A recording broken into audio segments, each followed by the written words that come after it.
Hi everybody, Lambkin here.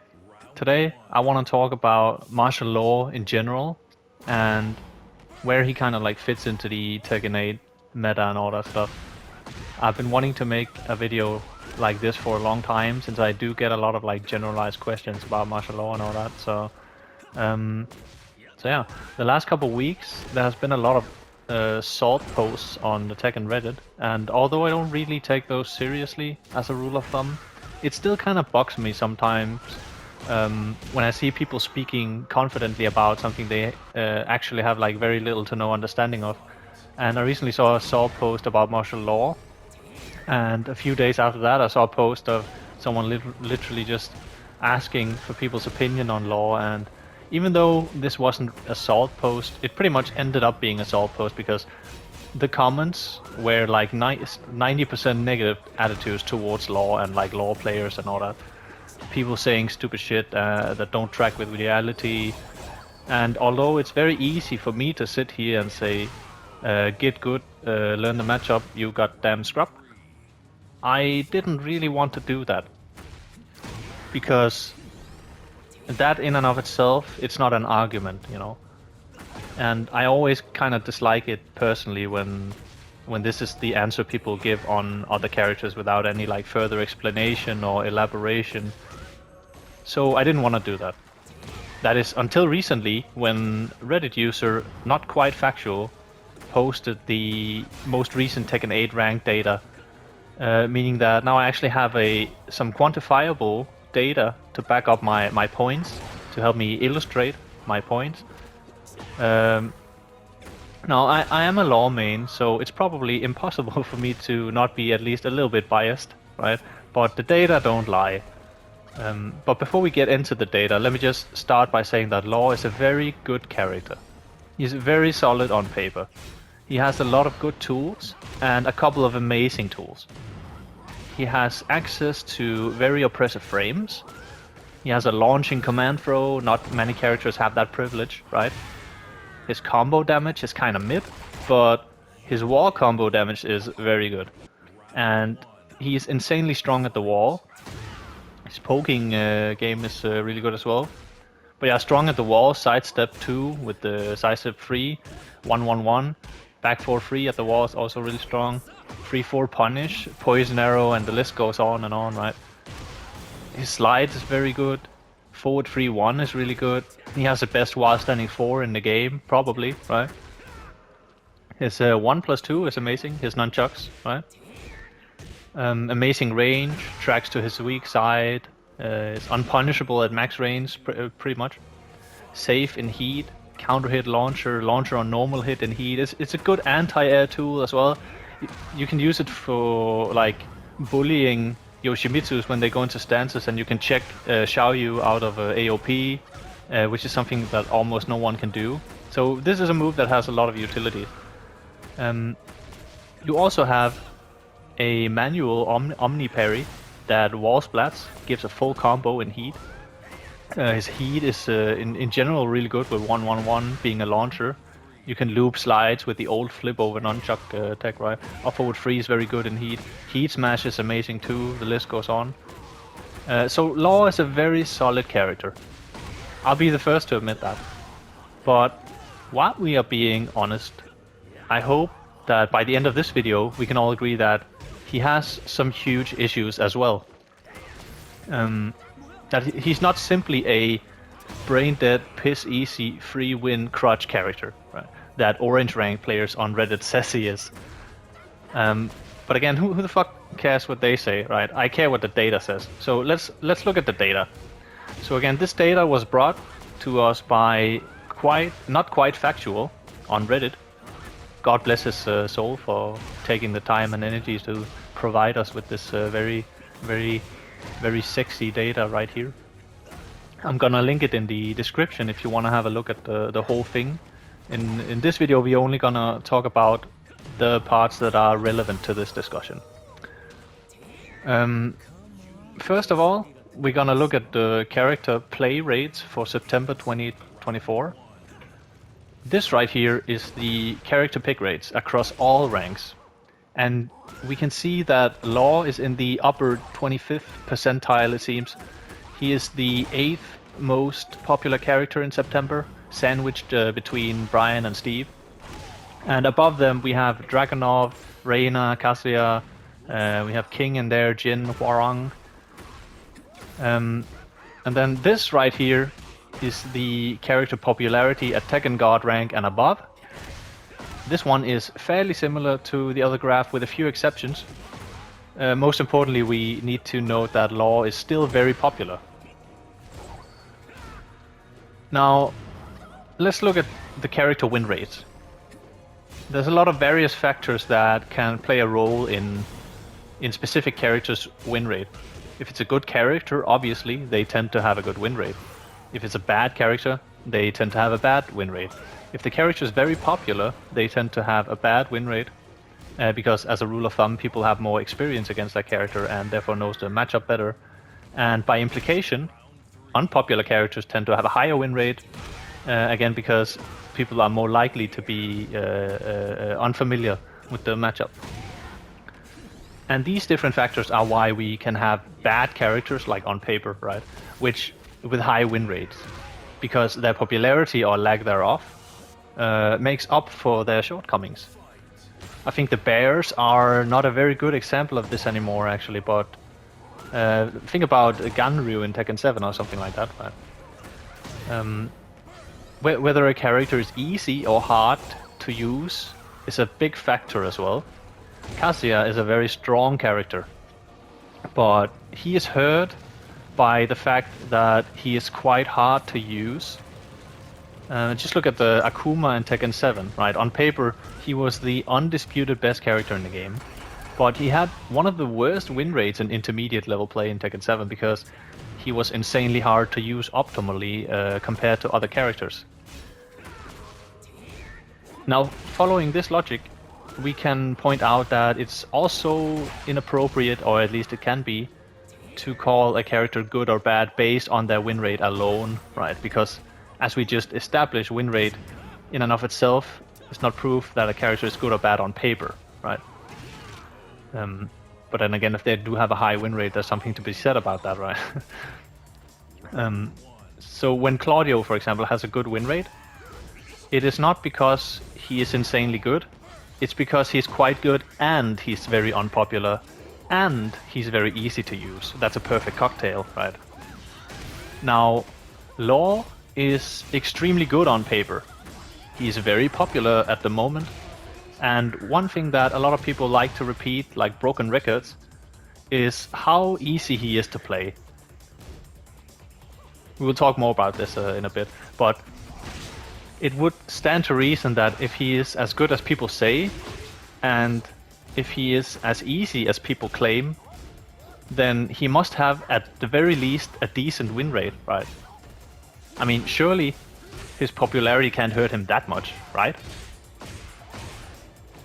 Well, in intermediate level play, this is from Destroyer rank to Fujin rank, he has an average win rate.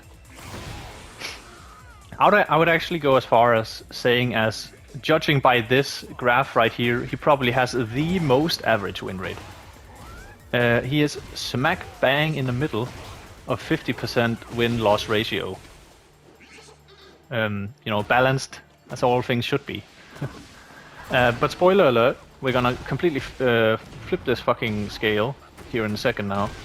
This is where I have to point out that apparently the Reddit user, not quite factual, ironically would live up to his name here, because apparently the graph for Raijin to Tekken Emperor is actually the graph for Tekken God and above, which is a shame because it would have been nice to have that data as well, but ultimately it doesn't really matter because we've already looked at intermediate level play and arguably low level play.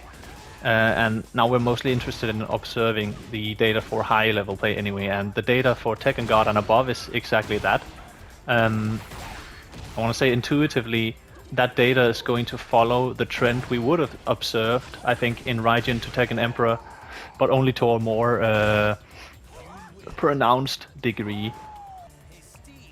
So what we see is that right now Law has the third worst win rate in the entire game. The only characters with worse win rates are Reina and Kazuya. Now these are win rates from Fujin to Tekken God from July. Second worst win rate in the entire game at this rank interval. So what's happening here? Why are Law players breaking even at intermediate level play excuse me, and getting absolutely demolished at high level play?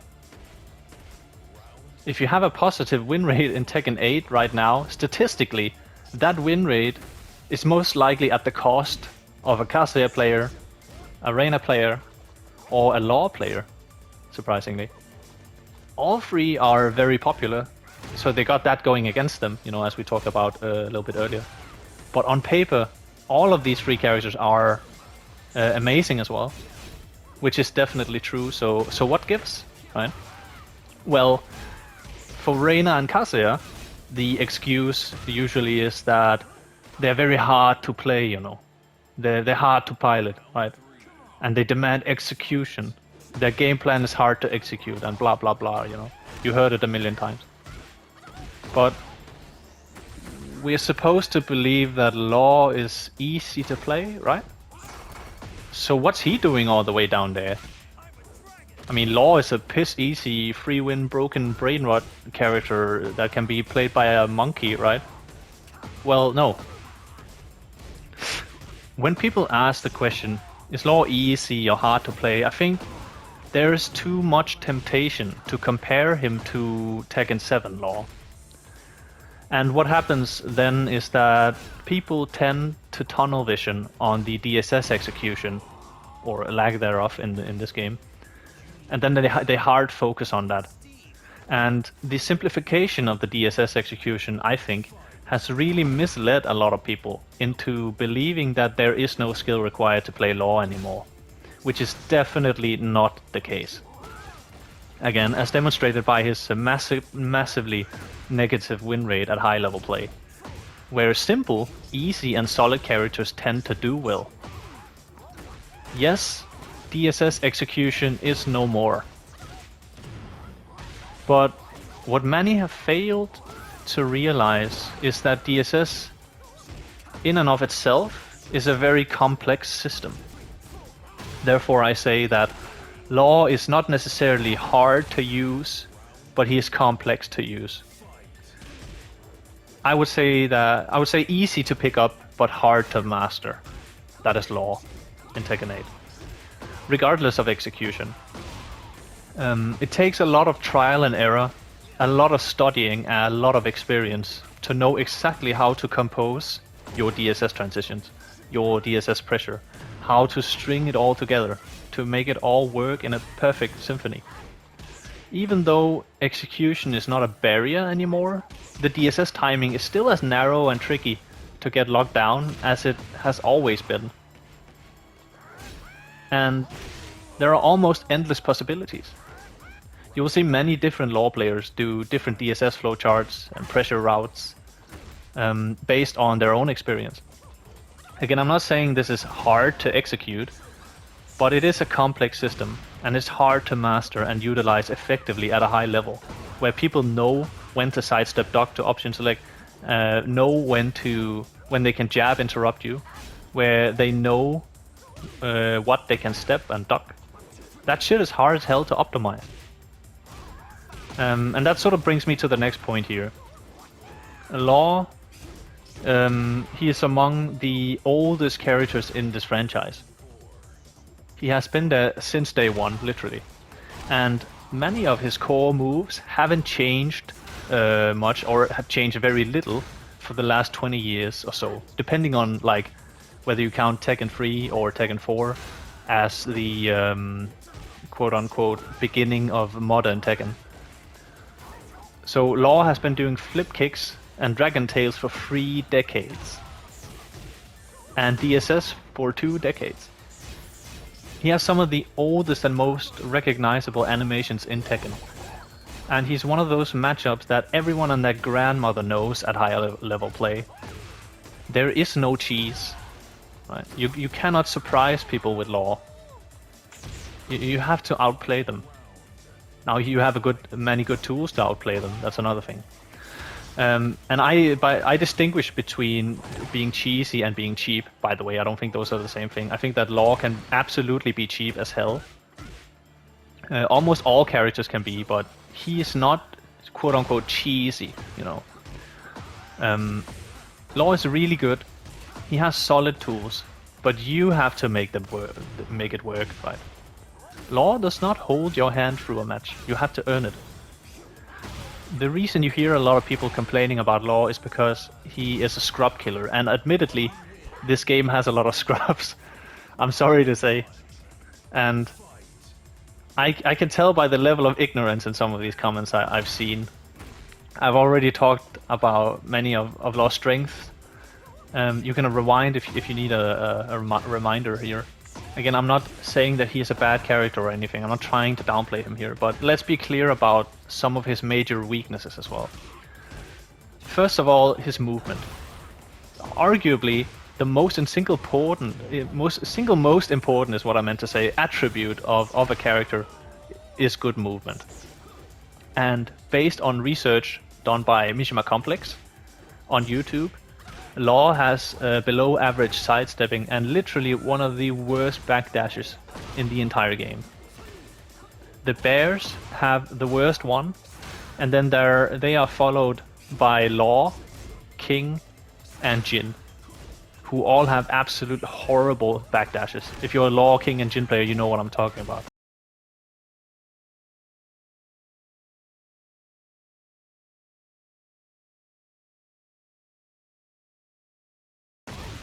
I'll link Mishima Complex videos on these topics in the description. I highly recommend you go check them out and have a look for yourself. I love his content, by the way. Huge respect to him. We are very privileged and lucky to have people like him in the community. But I digress here. Movement, yes. Movement is so important. I can't stress enough, especially in this very aggressive version of Tekken.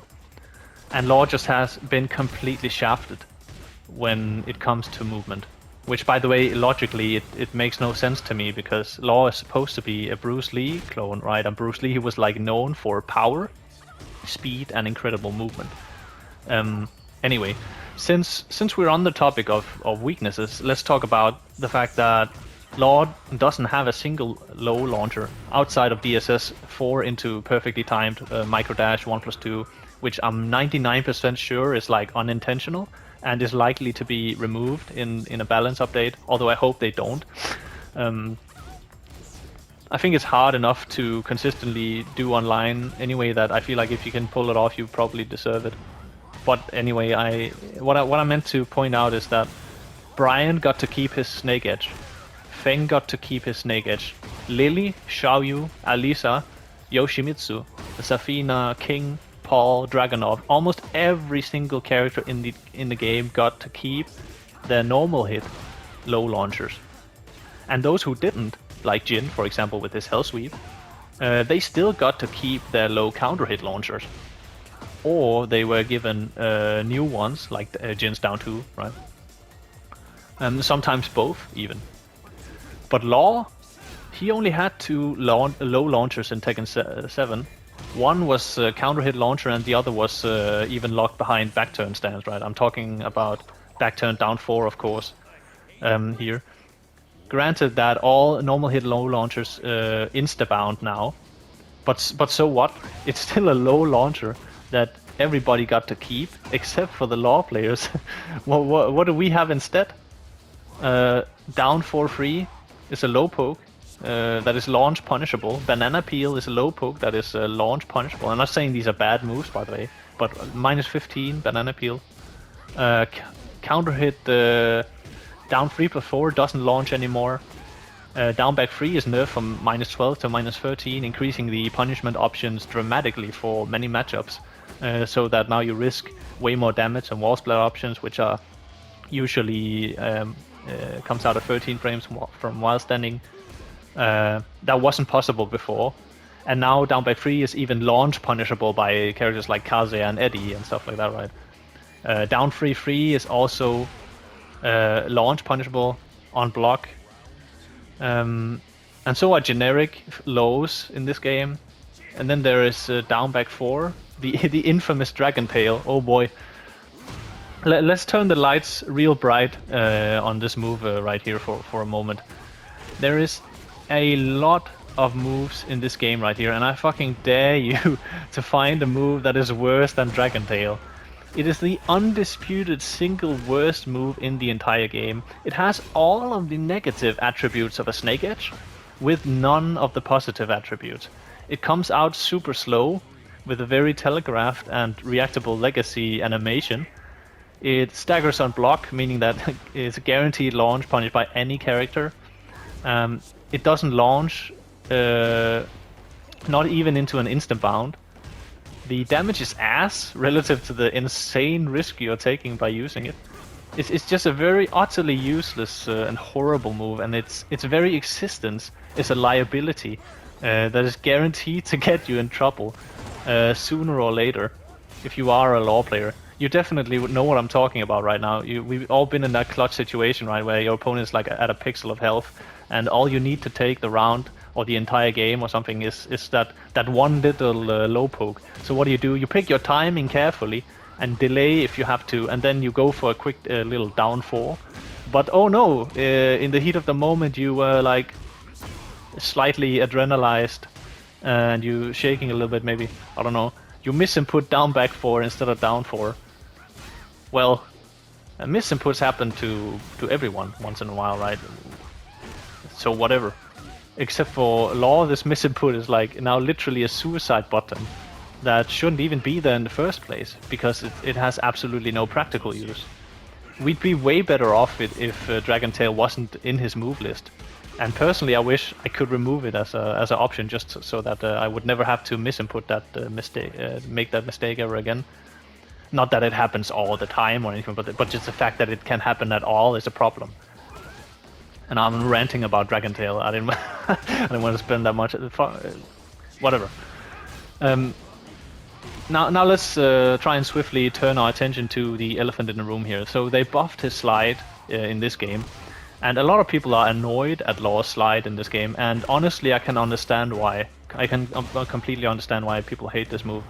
But the truth is, in my opinion, he really needs his buff slide in this game more than ever, because all of his other lows are so underwhelming that if he didn't have the slide, you wouldn't have any reason to block low against Law. Now, don't get me wrong, down 4 and down back 3, they're not horrible. They're good lows, like good pokes, right? But they're not worth ducking and getting launched for, unless you have a hard read. And the same goes for SIDESTEP 3 or DSS 4. But getting bullied by slides, and then taking a pretty chunky damage and all that, right? That's pretty much the only way, for me at least, effectively to get people to duck on me in high level play, so that I can finally start to land my important mids, like up forward 3, and while standing 1-2 at the wall, while standing 4 into pressure, all that.